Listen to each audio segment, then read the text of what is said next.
السلام علیکم ورحمۃ اللہ وبرکاتہ۔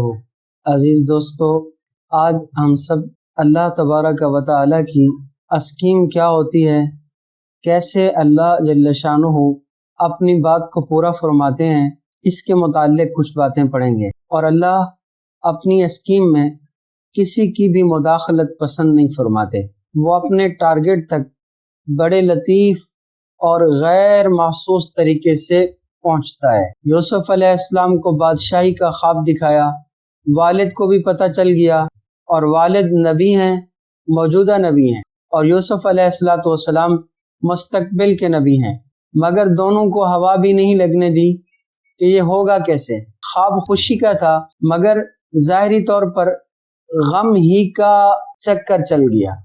یوسف علیہ السلام 2 کلومیٹر دور کنویں میں پڑے ہیں، خوشبو نہیں آنے دی۔ اگر خوشبو آ گئی تو باپ ہے، رہ نہیں سکے گا، جا کر نکلوا لے گا، جبکہ بادشاہی کے لیے سفر اسی کنویں سے لکھا گیا تھا۔ سمجھا دوں گا تو بھی اخلاقی طور پر بہت برا لگتا ہے کہ ایک باپ اپنے بیٹے کو بادشاہ بنانے کے لیے اسی کنویں میں ڈال کر درخت کے پیچھے سے جھانک جھانک کر دیکھ رہا ہے کہ قافلے والوں نے اٹھایا ہے یا نہیں، لہذا سارا انتظام اپنے ہاتھ میں رکھا۔ اللہ اکبر! اگر یوسف کے بھائیوں کو پتا ہوتا کہ اس کنویں میں گرنا بادشاہ بننا ہے، اور وہ یوسف کی مخالفت کر کے اصل میں اسے بادشاہ بنانے میں اللہ تعالیٰ کی طرف سے استعمال ہو رہے ہیں، تو وہ ایک دوسرے کی منتیں کرتے کہ مجھے دھکا دے دو، پہلے مجھے جانے دے دو۔ یوسف علیہ السلام عزیز مصر کے گھر گئے تو نعمتوں میں بھرے ماحول سے اٹھا کر جیل میں ڈال دیا۔ اعلان ہے اس کا، ان مع العسر یسرا، کہ ہر تکلیف کے ساتھ ہم نے آسانی کو جوڑ دیا ہے۔ جیل کے ساتھیوں کی تعبیر بتائی تو بچ جانے والے سے کہا، میرے کیس کا ذکر بادشاہ کے دربار میں کر دینا، مگر مناسب وقت تک یوسف علیہ السلام کو جیل میں رکھنے کی اسکیم کے تحت شیطان نے اس نجات پانے والے کو بھی بھلا دیا۔ یوں شیطان بھی اللہ جل شانہ کی اسکیم کو نہ سمجھ سکا اور بطور ڈول استعمال ہو گیا۔ اگر اس وقت یوسف علیہ السلام کا ذکر ہو جاتا تو یوسف علیہ السلام سوالی ہوتے، اور رب کو یہ پسند نہیں تھا۔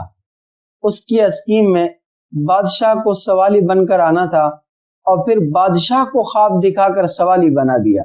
یوسف علیہ السلام کی تعبیر نے ان کی عقل و دانش کا سکہ جما دیا۔ بادشاہ نے بلایا تو فرمایا، میں NRO کے تحت باہر نہیں آؤں گا جب تک عورتوں والے کیس میں میری بے گناہی ثابت نہ ہو جائے۔ عورتیں بلوائی گئیں، سب نے یوسف علیہ السلام کی پاک دامنی کی گواہی دی، اور مدعیہ عورت نے بھی جھوٹ کا اعتراف کر کے کہہ دیا، انا راودته عن نفسه وانه لمن الصادقین، کہ میں نے ہی خطا کی تھی اور یوسف علیہ السلام سچے تھے۔ وہی قحط کا خواب جو بادشاہ کو یوسف علیہ السلام کے پاس لایا تھا، وہی قحط یوسف علیہ السلام کے بھائیوں کو ہنکا کر بھی یوسف علیہ السلام کے دربار میں لے آیا، اور دکھا دیا گیا کہ یہ وہ بے بس معصوم بچہ ہے جسے تمہارے حسد نے بادشاہ بنا دیا۔ فرمایا، پہلے بھی تم میرا کرتا لے کر گئے تھے جس نے میرے باپ کی بینائی کھا لی، کیونکہ وہ اسی کرتے کو سونگ سونگ کر گریا کرتے، رویا کرتے۔ فرمایا، اب یہ کرتا لے جاؤ، یہ وہ کھوئی ہوئی بینائی واپس لے آئے گا۔ اب یوسف نہیں، یوسف کا کرتا مصر سے چلا ہے تو کنعان کے صحرا مہک اٹھے ہیں، یعقوب چیخ پڑے ہیں، انی لاجد ریح یوسف لولا ان تفندون۔ اگر تم مجھے بوڑھا نہ کہو تو ایک بات کہوں، مجھے یوسف علیہ السلام کی خوشبو آ رہی ہے۔ سبحان اللہ، سبحان اللہ!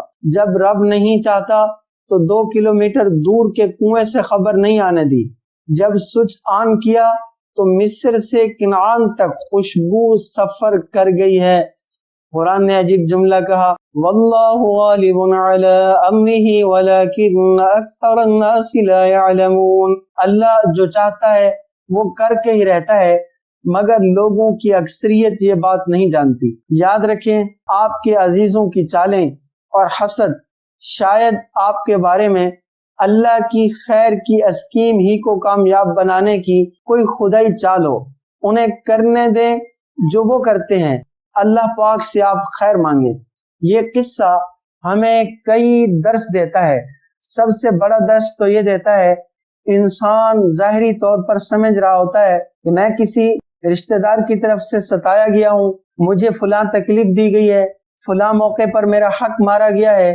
در حقیقت اللہ تبارک و تعالیٰ کا غیبی انتظام ہوتا ہے جو انسان کو بلندیوں تک لے جانا چاہتا ہے، انسان کی پرواز کو بڑھانے کے لیے ہوتا ہے، اونچا کرنے کے لیے ہوتا ہے۔ میں اپنے دوستوں سے اس قصے میں ایک درخواست کرنا چاہتا ہوں، آپ اپنی زندگی میں اپنے رشتہ داروں کی تمام غلطیوں پر خاموش رہنا سیکھ جائیں، اپنے عزیزوں کی تمام ناجائز باتوں کو بھی ہنس کے برداشت کیجیے، اور دیکھیے میرا رب آپ کو ظاہری طور پر تکلیف کے راستوں میں کیسے راحت نصیب فرمائے گا۔ آپ دیکھیں گے ظاہری طور پر ذلت کے اسباب ہوں گے، اللہ آپ کے لیے عزت کی راہیں کھول دے گا۔